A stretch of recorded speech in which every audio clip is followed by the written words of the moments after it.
Hello बच्चा लोग, कैसे हैं आप सब। उम्मीद है आप सब बहुत अच्छे होंगे और मन लगाकर तैयारी कर रहे होंगे।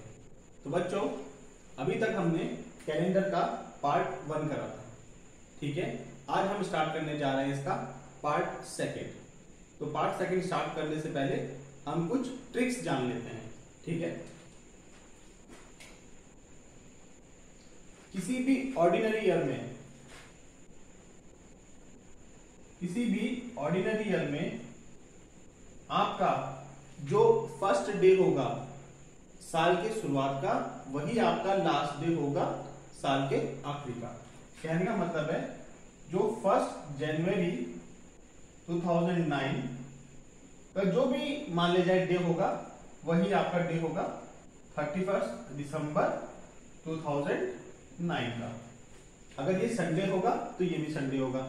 तो आपसे क्वेश्चन पूछ लिया जाता है कि 1 जनवरी 2009 को संडे पड़ रहा है, तो आप बताइए 31 दिसंबर 2009 को कौन सा डे पड़ेगा। तो आपको ध्यान रखना है कि ये दोनों के दोनों सेम डे होंगे, ठीक है। दूसरा क्वेश्चन किस तरीके से पूछा जाता है, इसमें पूछा जाता है कि 1 जनवरी 2009 को संडे पड़ रहा है, तो आप बताइए 1 जनवरी 2010 को कौन सा डे पड़ेगा। तो देखिए, हमने क्या पढ़ा है, हमने पढ़ा था कि किसी भी साल में, कोई भी ऑर्डिनरी ईयर में हमारे 52 वीक्स प्लस 1 ऑड डे होता है, ठीक है। तो हमने क्या करना है, इसमें 1 ऑड डे को जोड़ लेना है, ठीक है। तो अगर 1 जनवरी 2009 को संडे पड़ रहा है, तो 1 जनवरी 2010 को क्या पड़ेगा आपका, मंडे, ठीक है। इसी तरीके से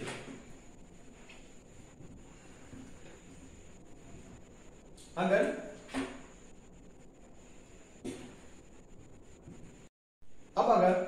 मान ली जाए, आपसे पूछा जाए 6 दिसंबर 2007 को हमारा कौन सा डे पड़ रहा है, थर्सडे पड़ रहा है, और आपसे कहा जाए कि 6 दिसंबर 2008 को बताइए कौन सा डे पड़ेगा। तो हम जानते हैं कि ये कौन सा ईयर है, लीप ईयर है, और लीप ईयर में हमारे कितने ऑड डेज होते हैं, 2। तो हम क्या करेंगे, थर्सडे में 2 दिन और जोड़ देंगे, तो आपका जो नेक्स्ट डे आ जाएगा वो आ जाएगा सैटरडे, आपका सैटरडे आ जाएगा, ठीक है। तो इस तरीके से आप ध्यान से कर सकते हैं। चलिए कुछ क्वेश्चन करते हैं इससे मिलते जुलते। तो पहला क्वेश्चन में हमें ये कह रहा है कि which year will have the same calendar as that of 2009। हमें बोला गया है कि 2009 की तरह सेम कैलेंडर कौन से ईयर का होगा, और हमें इसमें कुछ ऑप्शंस दे रखे हैं, 4 ऑप्शंस, जैसे कि 2012, 2016, 2020 और 2015, ठीक है। तो चलिए इसको करते हैं। तो हम जब 2009 है, 2009 कैसा ईयर है, ऑर्डिनरी ईयर है, तो नंबर ऑफ ऑड डेज कितने होंगे, 1।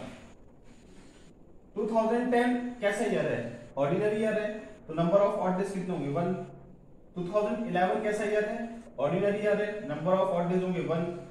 2012, तो 2012 हमारा कैसा ईयर है, लीप ईयर, तो नंबर ऑफ ऑड डेज कितने हो गए, 2। 2013 कैसा ईयर है, तो देखिए 2013 ईयर भी आपका ऑर्डिनरी ईयर है। उसी तरीके से जब आप 14 बताओगे तो ये भी एक ऑर्डिनरी ईयर हो गया, 15 बताओगे तो ये भी एक ऑर्डिनरी ईयर हो गया।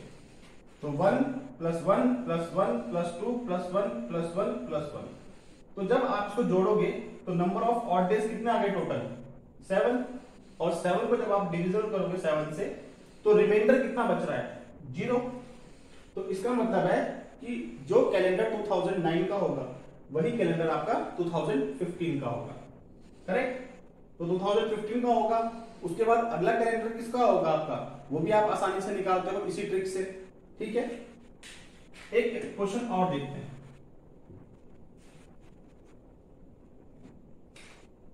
इसमें ये कह रहा है कि 18 फेब को हमारा एक डे पड़ रहा है, 18 फेब 2005 को हमारा एक डे पड़ रहा है फ्राइडे,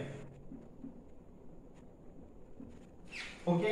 और हमसे कहा गया है कि 18 फेब 2007 को बताइए कौन सा डे पड़ेगा, और आपको 4 ऑप्शन दे रखे हैं। तो देखिए चलिए इसको निकालना शुरू करते हैं। 2005 से 2006 ये कैसा ईयर है? ये एक ऑर्डिनरी ईयर है, ठीक है। ऑर्डिनरी ईयर मतलब नंबर ऑफ ऑड डेज कितना आ गए 1। 2006 से 2007 जब आप मूव करोगे तो नंबर ऑफ ऑड डेज कितने आएंगे 1। तो टोटल ऑड डेज कितने आ गए हमारे पास 2, और 2 मतलब अगर मैं फ्राइडे में 2 डेज और जोड़ दूंगा सैटरडे संडे, तो उसका मतलब है 18 Feb 2007 को मेरा संडे पड़ेगा। ओके, चलिए फ्रेंड्स एक क्वेश्चन और करते हैं।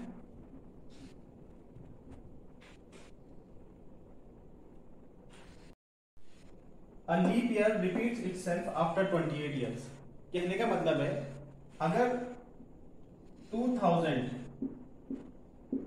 एक लीप ईयर है और हमसे पूछा जाता है कि कौन सा साल बिल्कुल सेम टू सेम वही कैलेंडर देगा जो 2000 दे रहा है, तो हमने क्या करना है, हमने इसमें प्लस 28 ईयर्स जोड़ लेना है। तो कहने का मतलब है 2028 का जो कैलेंडर होगा वो सेम टू सेम किसके बराबर, सेम टू सेम कैसा होगा जो 2000 का है। अगले पार्ट में हमारा है कि अगर 1 जनवरी 2008 को संडे पड़ रहा है तो 31 दिसंबर 2008 को कौन सा डे पड़ेगा। तो आप मुझे बताइए इन दोनों के बीच में कितने डेज आ रहे हैं। लीप ईयर में कितने दिन होते हैं 366, पर अगर मैं 1 जनवरी से पूछ रहा हूं तो नंबर ऑफ डेज कितने हो जाएंगे 365। इसका मतलब है 365 को जब मैं 7 से डिवाइड करूंगा तो मुझे 52 वीक्स प्लस 1 ऑड डे मिलेगा। तो 1 ऑड डे मतलब जो 31 दिसंबर 2008 होगा वो मेरा मंडे होगा। ठीक है फ्रेंड्स, अब एक क्वेश्चन हम और कर लेते हैं जो बहुत इंपॉर्टेंट क्वेश्चन है और बहुत बार आपके कंपटीशन में पूछा जाता है। ये पूछा गया है कि विच 2 मंथ्स, कौन से 2 महीने, विच 2 months have the same calendar, same calendar. Okay, और आपसे ऑप्शन में कुछ ऑप्शन दिए गए हैं ए अप्रैल दिसंबर, ठीक है। दूसरा ऑप्शन दिया गया है आपको सितंबर दिसंबर। तीसरे ऑप्शन में बोला गया है मई अगस्त, और चौथा ऑप्शन में बोला गया है आपको अगस्त दिसंबर। तो फ्रेंड्स कैसे निकालेंगे आप, तो सबसे पहले आप टोटल नंबर ऑफ डेज निकालिए बिटवीन अप्रैल एंड 1 दिसंबर। तो अप्रैल से जब आप दिसंबर के बीच में टोटल डेज काउंट करेंगे तो कितने दिन होते हैं, तो ये आपके आते हैं 244 डेज। ठीक है, आपने कहां से कहां लेना है, आपने 1 अप्रैल से जो 30 नवंबर तक के डेज कैलकुलेट करने हैं। ओके, तो जब आप कैलकुलेट करोगे तो 244 आया, 244 को डिवाइड कीजिए 7 से, ठीक है, तो आपको नंबर ऑफ ऑड डेज मिलेंगे 6 ऑड डेज। ठीक है, तो ये तो नहीं हुआ क्योंकि दो सेम कैलेंडर तब होता है जब हमारे नंबर ऑफ ऑड डेज कितने आएंगे 0। अब सितंबर से दिसंबर के बीच में टोटल डेज निकालिए। सितंबर से दिसंबर के मतलब सितंबर 1 सितंबर से 30 नवंबर के बीच में। तो जब आप ये निकालते हैं तो टोटल नंबर ऑफ डेज कितना आएंगे 91। इसको डिवाइड कीजिए 7 से, तो नंबर रिमाइंडर कितना आया आपका 0। तो 0 ऑड डेज, इसका मतलब क्या है कि सितंबर और दिसंबर आपका सेम टू सेम कैलेंडर देंगे किसी भी एक साल में। ओके, तो फ्रेंड्स, तो ये तो हमने कैलेंडर का पार्ट 2 करा है। अगले टॉपिक में हम क्लॉक्स चैप्टर स्टार्ट करेंगे और उससे रिलेटेड क्वेश्चन देखेंगे। आशा है कि आपको ये टॉपिक बहुत पसंद आया होगा। इन केस आपकी कोई क्वेरीज है तो आप कमेंट सेक्शन में मेंशन कर सकते हैं। मेरी पूरी कोशिश रहेगी उन क्वेरीज को सॉल्व करने की। तो धन्यवाद बहुत बहुत आपका।